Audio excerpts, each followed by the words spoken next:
And I got Coby Mayo here on the segment because I do really want to talk about Coby. You can just tell that the kid is so much more confident now, like at the plate. And that's the thing with Coby Mayo. It's like when he's confident, when that confidence is building, that guy can hit the ball wherever you want it to be. He's got a hit in 3 straight games this series. In the month of May, he had a 716 OPS, but what I'm really looking at here is him once he returned from injury, which was May 27th. 2 for 3 with a double, 1 for 2 with a homer, 0 for 3, 1 for 3 with a hit by pitch, 1 for 4, 1 for 4, and then today he went obviously 1 for 4 with that double. This is the type of Coby Mayo that I expected. A lot of power, a guy that can, without a doubt, flip a game over on its head, and we're seeing that now. And it's kind of hard to take him out the lineup, especially because he's been hitting righties a little bit better too. But against lefties, he's a guy that you got to play in this lineup every single day against lefties. What do you guys think about Coby Mayo right now, where he's at? What have you noticed? Are you believing in the Mayo hype? Are you getting closer to it? Where are you guys at with Coby? So for much of the season, it's really been a conversation about can Coby Mayo translate his elite prospect abilities into big league production. Mm-hmm. And I truly believe that over the course of this past month, it's really coming to fruition. I mean, even over his last 15 games, he's batting 295, 13 hits, 4 homers, 8 RBIs.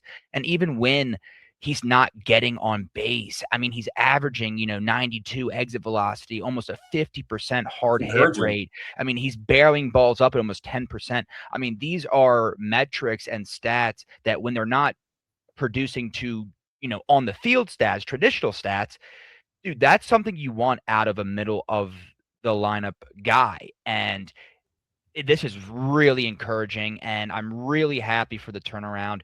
And for the kid, himself, and for the team. I mean, this is the player that you drafted, the player that we were like to other organizations, hey, we're not trading him. Yeah, No he's one can touch untouchable. him. Yeah. I mean, this is the kid that we envisioned. So hopefully, and I feel like we've been saying about a lot of guys, because a lot of guys are playing well right now, is Mm-hmm. hopefully they can keep up this momentum and keep it going, especially for Coby, because we need Clay, that bat. Clay, real quick, don't want to cut you off because I do want to let you speak on Coby, but I just want to break down his last 30 days and his last 15 days. In his last 30 days, he's 16 for 64. He's got 4 homers, 8 RBIs, 5 walks, 22 strikeouts. You'd like to see that strikeout number come down. But he has a 250 batting average, 324 on base, which is honestly fine, especially when you're slugging 469. He has a 793 OPS in his last 30 days. And I don't know if that includes what he did today because I'm looking at ESPN. In his last 15 days, he's 7 for 23 with 6 runs. He has a 304 batting average, a 360 on base, a 609 slug, 969 OPS. This is the Coby Mayo that we expected. The one thing, though, that I will say about Coby is him against lefties this year has been dynamite. He's 15 for 50 with 4 doubles, 5 home runs, 11 RBIs, 4 walks, and only 14 strikeouts. He has a 300 batting average, a 352 on base percentage, a 680 slug. That's good for a 1032 OPS against lefties. Guy just If taking the Coby words Mayo right out of my mouth. if Coby Mayo can't hit righties, I'm okay with him just being a lefty masher if he can actually do it. Because if you have those numbers against a lefty anytime there's one on the bump, even if it's you bring Coby Mayo in as a pinch hitter against the lefty, if that's the type of guy that Coby Mayo is against lefties, bring it on to me, and I'm okay with that. What you got, Clay? Yeah, I mean, you took the words right out of my mouth. I had the breakdown out. I mean, he's hitting 152 with a 234 on base percentage against righties, an OPS of 456.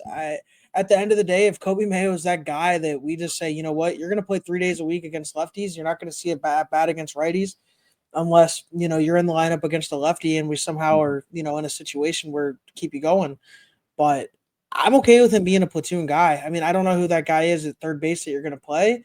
Whether it's Jackson Holiday, whether it's Jeremiah Jackson, Blaze Alexander, whoever, but there's no way you could take Coby Mayo out of the lineup right now when you're facing a lefty. I don't care if it's Tarek Skubal. I mean, Yeah. he's hitting the lights out of the ball.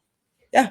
At the end of the day, you take guys like that. It's Colton Cowser. Colton Cowser can't hit lefties. Colton Cowser can't really hit anybody, but he's hitting righties well the last 3 weeks. You got to keep letting it ride. You got to let this guy ride. Tyler O'Neill, you brought him in to mash lefties. He hasn't mashed anyone, so you got to keep him on the bench. But if Coby Mayo ends up not being that top prospect, play 150 game guy for us, but he ends up play 85 games a year, 90 games a year starting and hit 20 home runs against lefties, you take that every time.